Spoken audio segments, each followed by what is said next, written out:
Just us. Just us. Welcome everyone to the episode we like to call the Jumpshot, which if you missed the main episode of Just Us with Shazi and Tamor. Hello. How you doing? I'm good, thanks. Good.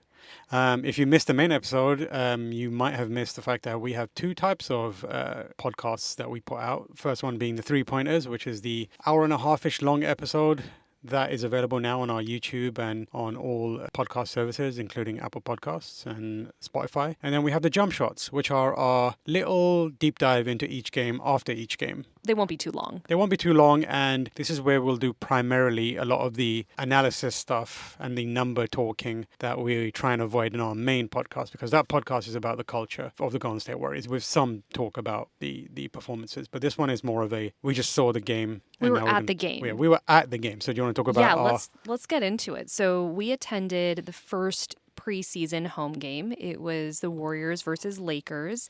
That was on Sunday, October 5th.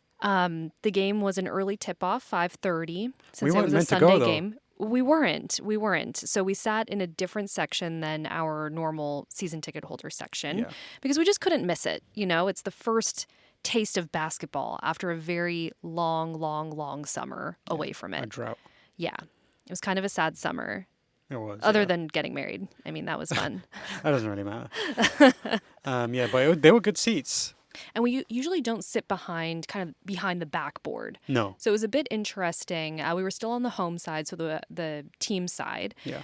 So we were able to see actually the warm-ups pretty up close. We saw Draymond pregame shooting some backpack threes. Yep. For those of you who may not know, when he shoots a three-pointer, it looks like he's wearing a backpack. A heavy backpack. A very heavy backpack. And once you see it, you won't be able to unsee it.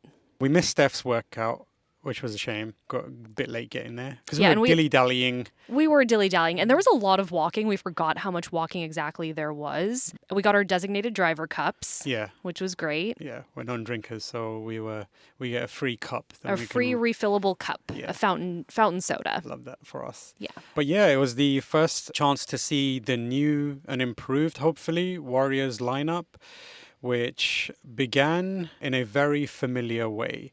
The starting lineup, and I was on the internet on my phone just keeping an eye on what people were saying as the lineup was announced, and everyone was very, very, very mad that Al Horford wasn't in the starting lineup. I was mad that Al Horford wasn't in the starting lineup. You said that he'll probably be subbed in 2 minutes after the game starts. Yeah, and that's exactly what happened. He was subbed in about 3.5 minutes into the first quarter. Yeah, so the starting lineup was Steph, Draymond, Jimmy, Pods, and Moody. Yeah, so all good players, and it's a small ball lineup that they used a lot in the previous season towards the tail end of it, when they were doing well before Steph got injured or Jimmy got injured. So he put that one back out there, and Steve Kerr has said since that he wants to continue playing this lineup, which obviously online everyone's very upset at that because they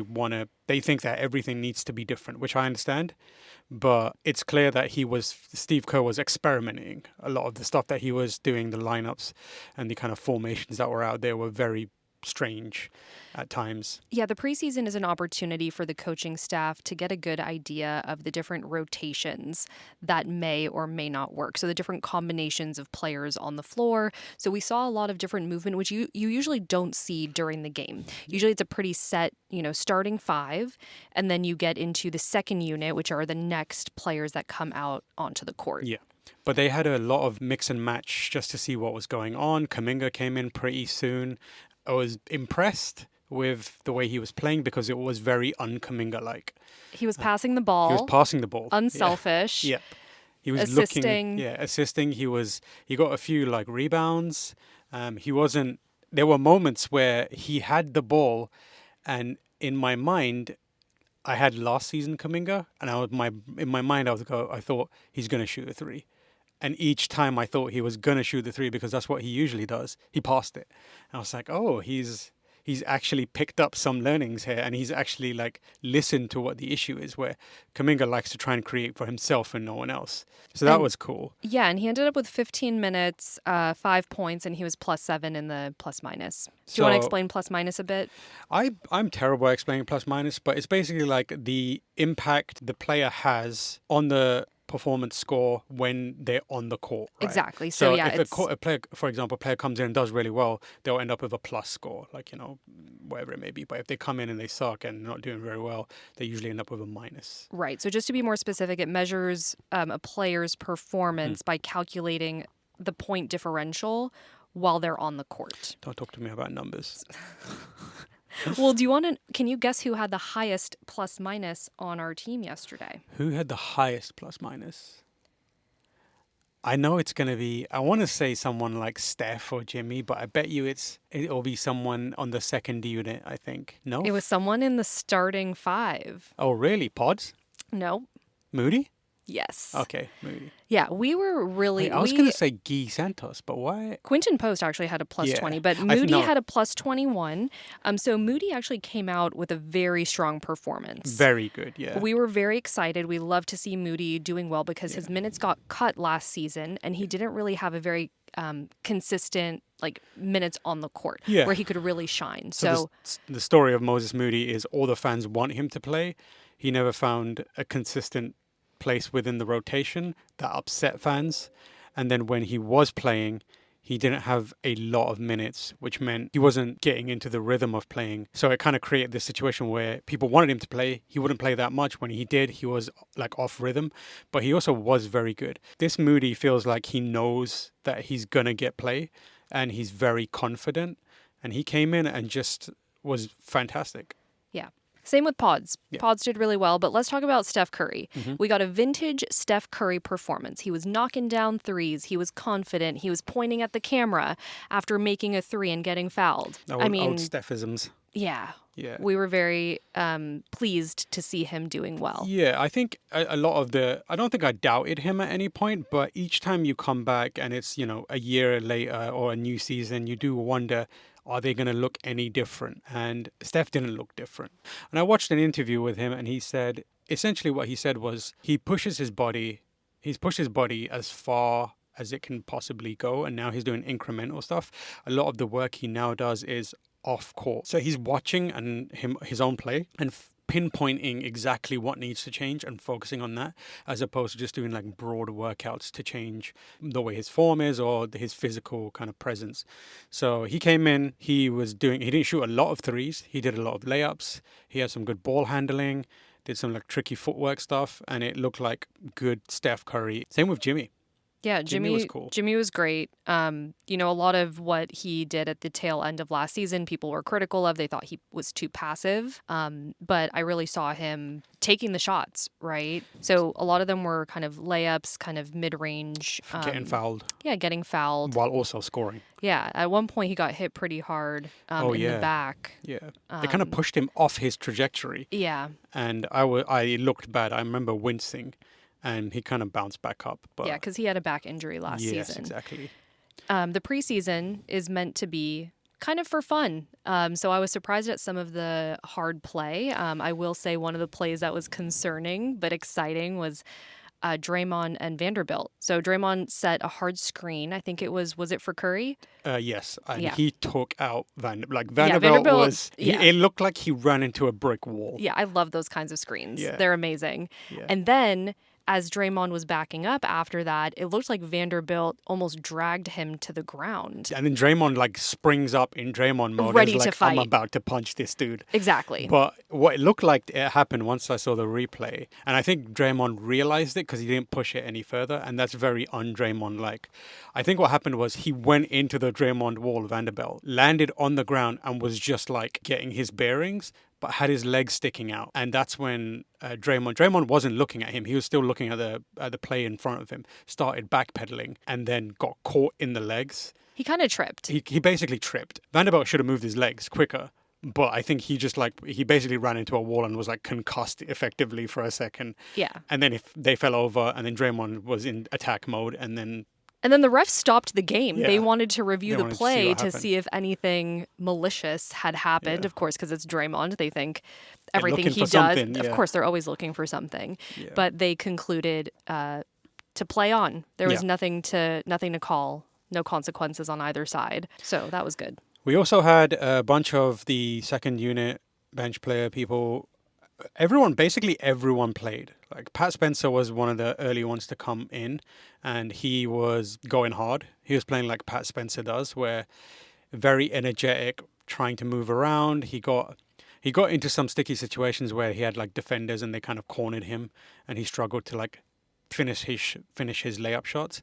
But he still has that kind of energy to him that made him really fun to watch last season, and it's the kind of thing that Steve Kerr says that he and Guy have to raise the energy levels. When they get put in, they're just like little frantic cats running around trying to jump at stuff, and everyone else is like, oh hell yeah, I'm doing this as well. Yeah, and what I like about Pat Spencer is he pushes the ball up the court. He's Yes. really trying to make that transition play. So out of the point guards, right, there's Steph, there's Pods, there's Pat Spencer, and then we also saw LJ Cryer for the first time as well, Yeah. also serving the point guard position. Yeah, he played for 9 minutes, didn't score anything, got 1 assist and 1 rebound, which is decent. GP2 came in, got what was it, 7 points or something? Hit a 3. He hit a 3 from not his usual corner. So when he took it from not that corner, I was like, oh no. But it went in. So You clearly, actually said, oh yeah, I no, was like, out oh loud. no, yeah, because he never makes shots unless it's that one corner of the court. But it went in for him. QP was good. Took a few threes. Solid. He looked like he was more aggressive on defense. Yeah, I think what they seem to be doing, and the majority of that aggression came out when they were playing two bigs. So they had Al Horford and QP on the court at the same time. And Al Horford was doing the role that he should be doing, the rim protector, whereas QP was just bum rushing everyone. So I think that they're trying to figure out that kind of approach there. Which is unusual for the Warriors. You know, they historically have done well in playing small with Draymond at the center position at 5. But I like that they're exploring this two bigs situation, because sometimes we just need it when we're playing another team that's huge and they have tall players. We really have to be able to adjust accordingly. Yeah, and like we talked about previously, and what Steve Kerr said, he wants Draymond to play the 5 still now and then, but he doesn't want to keep him there because it's too tiring. It's too tiring for him. He doesn't like that position, and it's not the best use of him. Al Horford was fantastic. Yeah, we loved Al Horford. Yeah, and I think the thing that people really pointed out was how natural the fit was, right? Yeah, him and Pat Spencer surprisingly had good chemistry going on. They were on the court at the same time, and there was the kind of the 2-man, play off the ball, set a screen, try and get a shot. So I thought they did well together. Yeah, and he got some good deflections too. Yep, he like deflected and he caught a bunch of rebounds. I think the thing that really was encouraging for me is he did the perfect pass to Steph as Steph was cutting, and it's the kind of thing that you didn't see much of last season, but it's what is missing. And based on like the time they've spent together, it felt like they had been playing together way longer. Yeah, it looked very natural. It was a very Draymond pass. It looked like a Draymond pass to Steph, and they've been playing together for many years. Or like a Looney pass. Like Looney. Oh, we missed Looney a lot yesterday. We talked about it quite a bit. Looney had a kind of, after playing with the team and stuff and whoever, he had a sixth sense for where people were going, and that's something you probably build up over years and years of playing together. And the fact that Al Horford is already just has it, I think it speaks to his experience and his IQ as well. And that's what Steph and Draymond and Steve have been saying. Al Horford, yes, he might be older, but it hasn't slowed him down, and his IQ is very, very high. Right. The Buddy Hield cycle began anew. It did. Yeah, he took some threes. He missed one wide open 3. He got trolled by Jimmy. If you look to the right, Jimmy looks at him and then just kind of like angrily waves him off to be like, you bum, you missed an open 3. And it's very, very funny. But then Buddy also scored a bunch. I think he got 11 points in the end. So yeah, and he averaged 11 points per game last season. I think we need more production from him, but I think this was a good start. He was a little quicker this time to realizing that the shots aren't falling, the threes aren't getting there, and he quickly switched it up into like crashing the paint a bit more and trying to get layups and that kind of stuff. So it was a good moment of self-identification. Like, this isn't working. I'm gonna stop wasting shots, and I'm instead gonna go to the rim and improve my chances. And he also had a well-rounded game. He had assists. He had 3 steals. He had some pretty good deflections, so I felt like he was playing on both sides of the ball, both offensively and defensively. Very good defense yesterday from a lot of players there. Yeah, they're all playing really hard. Yeah, they were locking up like they got a few players and just like put them in a corner, and they struggled to get out. So it was very encouraging from a defensive standpoint. And last season, when it started going really well for us after we got the Jimmy trade sorted, it was the defense that really helped. Look, Warriors were, I believe, #1 in the defense rating in the NBA for a really long time last season, having gone from like near the bottom. So defense is definitely something that they have been working on, I think. Yeah, and we didn't talk much about the Lakers, but I guess just to round it out, LeBron James did not play. Neither did Luka Doncic. No. Austin Reeves didn't play. No. Marcus Smart didn't play. No. Basically, None of the main players. Bronny Jr. played. Bronny Jr. was rough. He actually... He had some rough shots. He did. But then he made like 1 3, and then there were a lot of Lakers fans. Yeah. There's always Lakers fans that show up. Yeah. You know. I mean, like Bay Area, there's a few of those lads about. But yeah, Bronny had a shaking off the cobwebs kind of game where he was missing a lot of threes. He was getting a bit bullied as well. There was one play, I think, where Pods just kind of like had him on the half court line and just kept bumping him. And eventually, like, Moody came in to help or something, and he just couldn't really handle it. But I imagine that he'll pick up a little more. But yeah, the starters, the main stars of the Lakers weren't playing. DeAndre Ayton played very well for them. So they Yes. now have kind of a star center again right after the whole Anthony Davis thing happened and he got traded to the Mavs. They finally have reestablished a good center. So Yeah. that's good for them. And then good for us that we got Al Horford. I think, we were a couple of the teams that were missing our center position. And I guess what we didn't mention at the beginning is that we won the Yes, game. we won the game. Probably should have mentioned that at the beginning. We won 111 to 103. We had like a 20-point lead at one We point. did. I remember when I turned to you and I was like, we're going to lose this lead. If anyone can lose a lead, 20-point lead, it's the us. Warriors. And it's because there was a lot of experimentation that Yeah. Kerr was doing, the coaching staff was doing. A lot of the young players went in the second half, especially the fourth quarter. And so preseason games, usually Steph, Draymond, Jimmy, they'll only play a handful of minutes. I think they played 15 minutes each, which is fine, but usually they would play double that amount in any given game. They were gone as well because we had a good view of the bench, and unless I was not seeing them, after they played their minutes, they just were not there anymore. Draymond popped up at the end again when the game was over, but I don't know when they left, but it seems like they were. And then Steph showed up in a press conference afterwards, just breathing so heavily. He was sweating a lot. He was sweating and he was wiping. So I was like, if you haven't played from halftime and you're this sweaty, what have you been doing? He must have gone to work out. I think he was in the gym, Yeah. But overall, really good start. I'm glad to see some experimentation happening. I think the biggest takeaway is Al Horford looks good. Yeah. And that's important. Yeah. So when's the next game? The next game is on Wednesday, which is October 8th, and we're playing the Portland Trailblazers. Yeah. At home, Chase Center, 7 p.m. So we'll do a recap. We'll do a jump shot of that game as well. What did you think about the general vibe in Chase? Yeah, I mean, there were a lot of kids there because it was a Sunday. In our section, there were many, many, many screaming children.